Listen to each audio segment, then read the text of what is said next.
You're listening to an Airwave Media Podcast.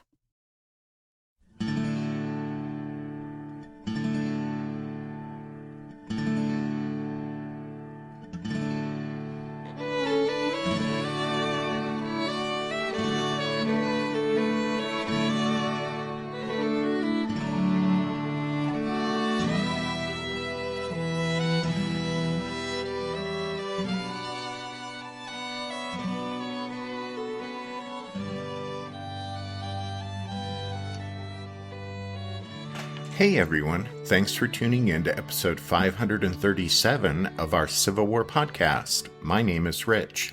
And I'm Tracy. Hello, y'all. Welcome to the podcast. As y'all will recall, with the last episode, we finished setting the stage for the Battle of Peachtree Creek. And by the end of the show, with that personal recollection from Sergeant Rice Bull of the 123rd New York, the first shots of the battle were fired on the afternoon of July 20th, 1864. We talked about how earlier on the 20th, because of an unexpected crisis in the form of an enemy threat from the east, from the direction of Decatur, John B. Hood had shifted his army to the right so as to prevent those Federals from marching virtually unopposed into Atlanta.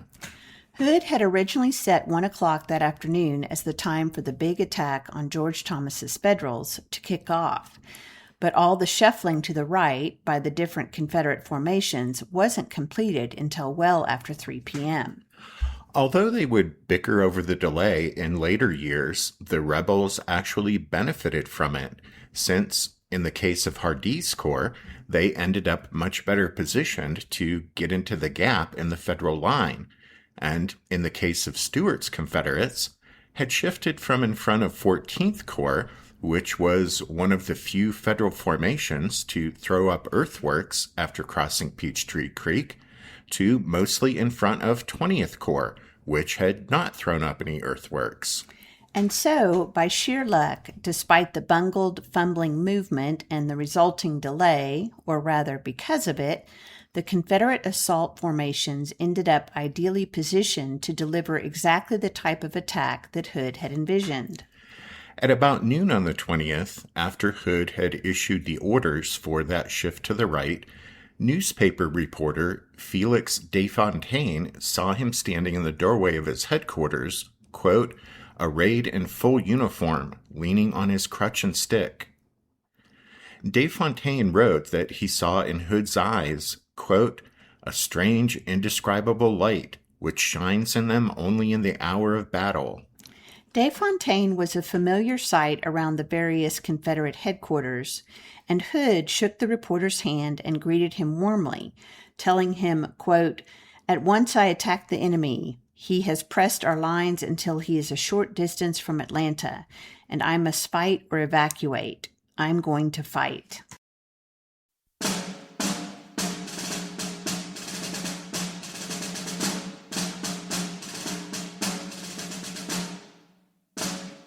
In front of our brigade was an open field about 400 yards across.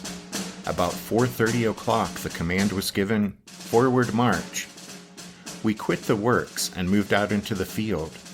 The Federals greeted us with a terrific fire of shot and shells, but as we were moving down the hill, they passed over our heads, doing no damage, except that of making a fellow feel like he was very small game to be shot at with such big guns. On we go. Now the lines come to the fence of a farm. The line halts, and the men take hold of it and bodily lift it and throw it down. Just at this moment, there's a blinding flash right in our front, and a shell explodes.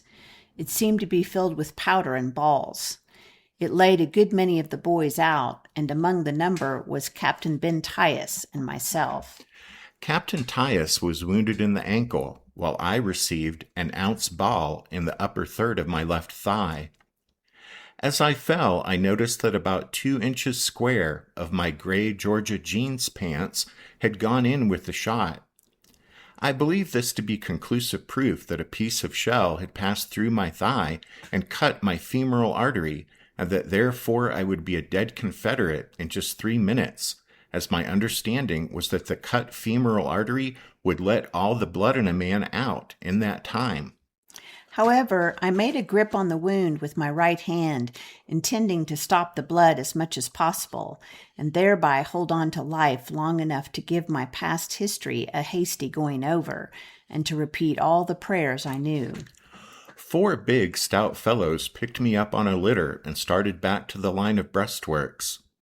We had to pass through a galling fire, but I was not alarmed at all at this, because my mind was made up to quit the earth, and I was now only waiting, as the saying goes, for death to strike me square in the face. I finally ventured to inquire of one of the men carrying me if I were bleeding much. He was a witty Irishman and replied, "Not a drap of the ruddy current to be seen, Lieutenant." These words brought back my hope that had already gone over the hills and out of sight, and made me remark that an improvement in pace would soon land us out of reach of these Yankee bullets. Then I chuckled in my sleeve when the thought occurred that maybe this wound will win me a good furlough, and if it does, won't I have fun with these Georgia girls? This may sound like a strange line of thoughts to run through one's mind in so short a time and under such circumstances, but all this is sound common sense compared to some things we are guilty of doing during our lives. Lieutenant Robert M. Collins, 15th Texas Cavalry, dismounted, Granbury's Brigade, Army of Tennessee. Collins was evacuated to nearby Atlanta, where doctors removed the ball that had just missed his femoral artery. During his recovery at hospitals in Forsyth and Americus, Georgia, Collins was administered morphine for 18 straight days to ease the pain in his leg. He returned to active duty in November.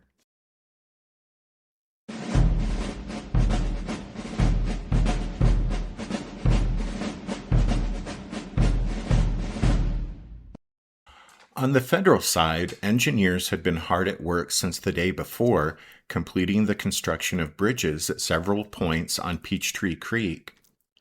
The creek was a quote-unquote difficult stream, according to a Northern War correspondent. It wasn't wide and its waters weren't particularly deep, but its banks were high and steep and, quote, fringed with briar patches and almost impassable undergrowth. Twisting like a snake, Peachtree Creek flowed east to west, passing about 4 miles north of Atlanta, as it wound its way to join the Chattahoochee River. Smaller tributaries fed into the stream, most notably Clear Creek, which was to form the eastern edge of the battlefield, and Tanyard Creek, which on a map dangled south, looking like a loose thread. It was named for an antebellum tannery down in Atlanta. As we mentioned in the last show on July 18th, elements of John Palmer's 14th Corps on the federal right reached Peachtree Creek, and the next morning, some of Palmer's men forced their way across the stream in the face of stiff opposition from Stewart's Confederates. Then, on the morning of the 20th, George Thomas began pushing the remainder of the Army of the Cumberland across the creek. Thanks to its head start, Palmer's 14th Corps was the first formation to complete its crossing, and because the heavy skirmishing the day before had impressed Palmer, he put his troops to work throwing up earthworks after they'd advanced to some high ground a short distance south of the creek. Palmer's right rested on the Chattahoochee.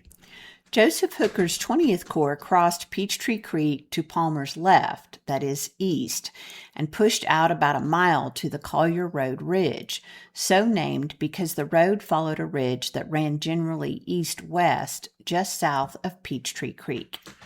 As you guys will recall, Sherman, who was worried that the rebels might strike Schofield or McPherson east of Atlanta, had told George Thomas to detach Oliver Otis Howard's 4th Corps and send it over to support them. However, Thomas decided to send only 2 of 4th Corps' divisions, and to keep the 3rd, John Newton's, which he placed on Hooker's left. And so, by noon on the 20th, except for the 2 divisions sent off to aid Schofield and McPherson, almost all of the Army of the Cumberland was south of Peachtree Creek, but it doesn't form anything like a continuous line. Instead, the Army's formations are thinly spread across a broad front about 3 miles long, with Palmer's 14th Corps on the federal right, Hooker in the center, and Newton's 4th Corps Division on the left. Beyond Newton, of course, was that gap between the Army of the Cumberland and Schofield's Army of the Ohio to the east, toward Decatur. In any case, Oliver Otis Howard would later write, quote, "Atlanta being a city of considerable size, no one is likely to have, before visiting it, a conception of the rough character of the approaches to it. The country is rolling and thickly wooded. The undergrowth is dense, with few openings for cultivation. The creeks cut deep and run crooked. It is just the country to bring on a rough and tumble fight between hostile forces."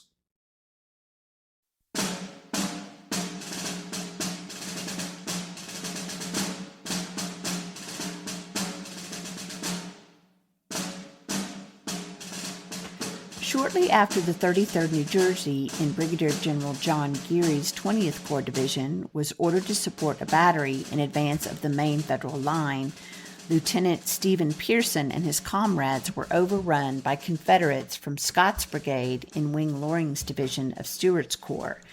At 19 years old, Pearson was the youngest officer in the regiment. About noon of the next day, July 20th, the 33rd was ordered out to some high ground in our front to prepare a place for a battery. General Geary went with us. We had just received a mail, the first for some weeks, and I remember I had opened a letter from my father and was reading it. The woods were ominously still. Even the birds seemed to have stopped singing. With no opposition, we advanced to the knoll and were about to stack arms before making a place ready for the battery.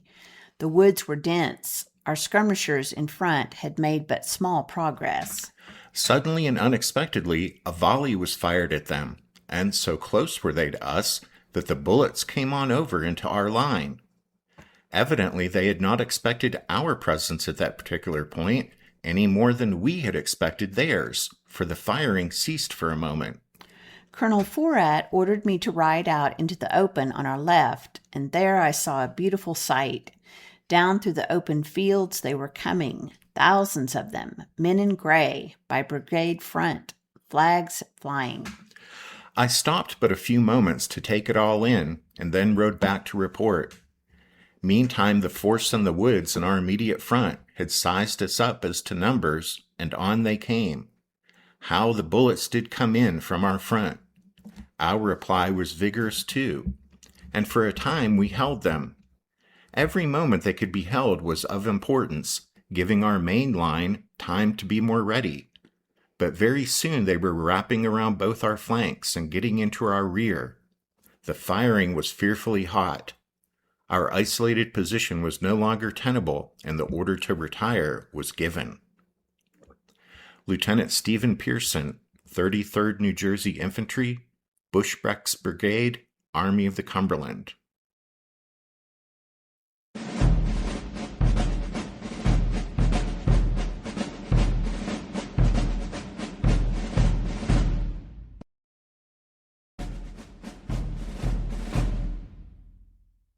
Y'all probably remember that according to Hood's plan, instead of a simultaneous charge, the Confederate attack would be made in echelon, from east to west, starting with the rightmost division of Hardee's Corps and proceeding to the west, until the leftmost division of Stewart's Corps would be the last to enter the fight. As each Confederate formation entered the fray, it would gradually wheel to its left, in that way pushing Thomas's Federals to the left or west, where they would be trapped in a pocket created by Peachtree Creek and the Chattahoochee River. However, Hood's textbook plan went awry almost immediately. The first Confederate division to step off would be that of Major General William Bate, a native and future governor of Tennessee, known to his men as Old Grits. Bate was posted on the extreme right of Hardee's line and therefore expected to start the chain reaction attack like the first of a row of dominoes. But not only would Old Grit's 3 brigades do no such thing, They ultimately failed to strike the Union line at all. Having sidled to the right nearly a mile as part of the Army's sidestepping to the east, Bates' division now charged blind through the heavy woods to its front, not only into the yawning gap between George Thomas's left and John Schofield's right, but also into the tangled terrain that filled the Clear Creek Valley. Bates' 3 brigades would flounder in that challenging terrain, filled with an almost impenetrable jumble of trees and brush. For the next 2 hours, trying in vain to find some Yankees to fight, even as they could hear sounds of battle off to their left or west. The tangled terrain removed Bates' division from the battle as effectively as if it had stayed in its camps. Just to the west, Mercer's brigade, the rightmost formation in Major General W.H.T. Walker's division, the next domino in line, as it were, likewise charged into a vine-choked nightmare of Georgia forest. Colonel Charles Olmsted, commanding the 1st Georgia, wrote, "We advanced over very difficult ground, first through a thick wood, then across a boggy valley through which a small watercourse meandered tortuously. It turned and twisted so much that we had to wait it 2 or 3 times in pressing forward. Indeed, we never got fairly into action, as the attack had failed in other parts of the field, and we were withdrawn before we reached a close touch with the enemy." And so the rebel force that was supposed to strike, crush, and turn the Army of the Cumberland's left flank ended up missing it altogether.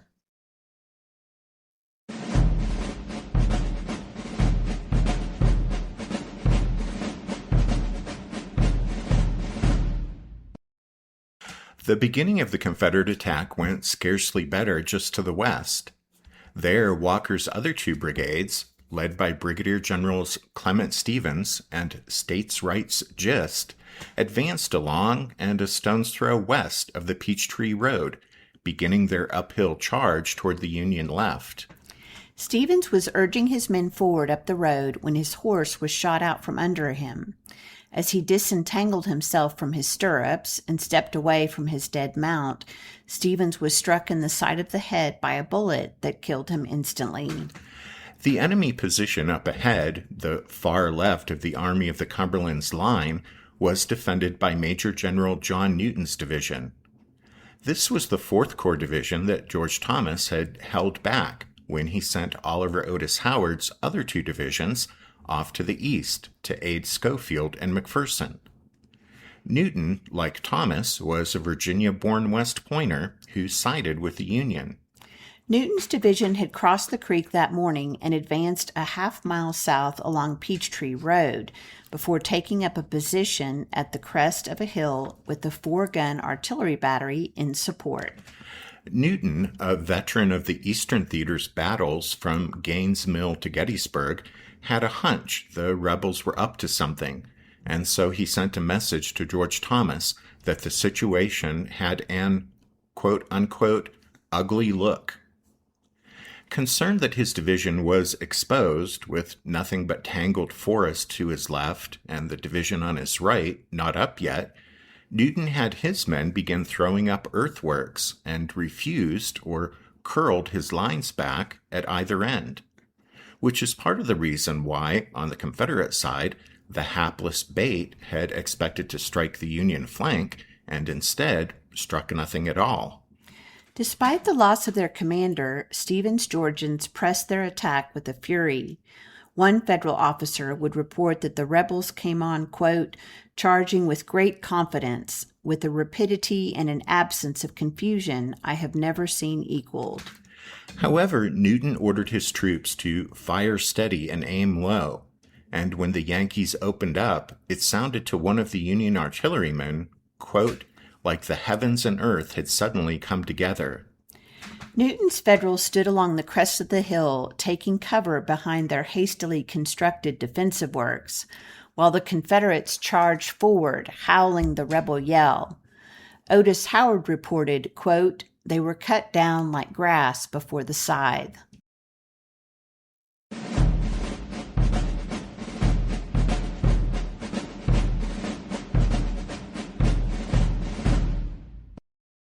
After crossing Peachtree Creek that morning, George Thomas's headquarters, such as they were within sight of Newton's lines, and he had watched the Confederate attack on Newton's position from the outset.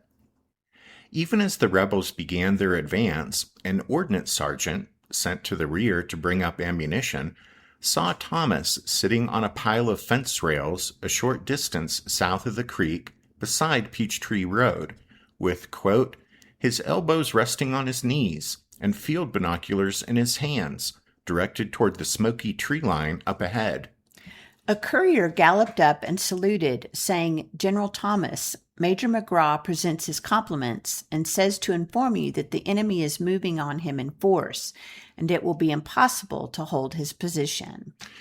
As usual, George Thomas, the Rock of Chickamauga, seemed unflappable. He told the courier, return to Major McGraw, give him my compliments, and tell him to hold his position. I will attend to those fellows as soon as they get out from behind the woods. According to the federal ordnance sergeant witnessing the scene, no sooner had the messenger galloped off when, quote, the first rebel line appeared, followed by another and another. To the watching sergeant, the enemy force seemed unstoppable. But then George Thomas turned to a nearby officer and said, now you may give it to them, Captain. And with that, more than a dozen Union guns thundered to life, sending, quote, charges of shot, shell, and canister tearing straight down the enemy's lines. Load after load, as fast as they could handle their pieces, followed, a continuous shower of murderous iron. No troops on earth could stand that for long. Almost as quickly as it had developed, the threat to Newton's flank evaporated. The ordnance sergeant closed his description of the scene by writing that, quote, all of this transpired in less time than it takes me to tell it.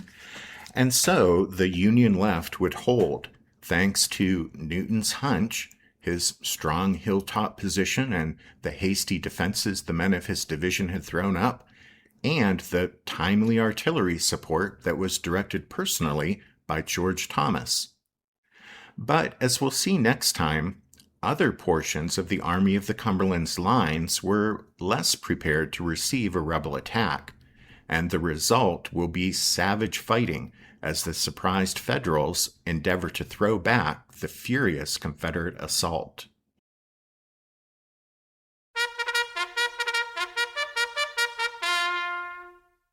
That means it's time for this episode's book recommendation, and our recommendation this time is The Battle of Peachtree Creek, Hood's First Effort to Save Atlanta by Earl J. Hess. We're always happy to recommend another Hess book. Well, you can find a list of all of our book recommendations over on the podcast website, which is www.civilwarpodcast.org. Also at the website, you can find info about joining the Strawfoot Brigade over on Patreon and supporting the podcast in that way, just like Caleb R., Nikos L., and Dovakin did this past week. A big thank you to them, and also to Bill V. and John F. for their donations. Then, just a reminder that the music you hear at the start and at the end of every episode is from the song Midnight on the Water, and we use it with the kind permission of Spiritwood Music. All right, and with that, we'll wrap up this show. Thanks for listening. Tracy and I do hope that you join us again next time as we continue with the story of the Battle of Peachtree Creek. But until then, take care. Thanks, everyone. Bye.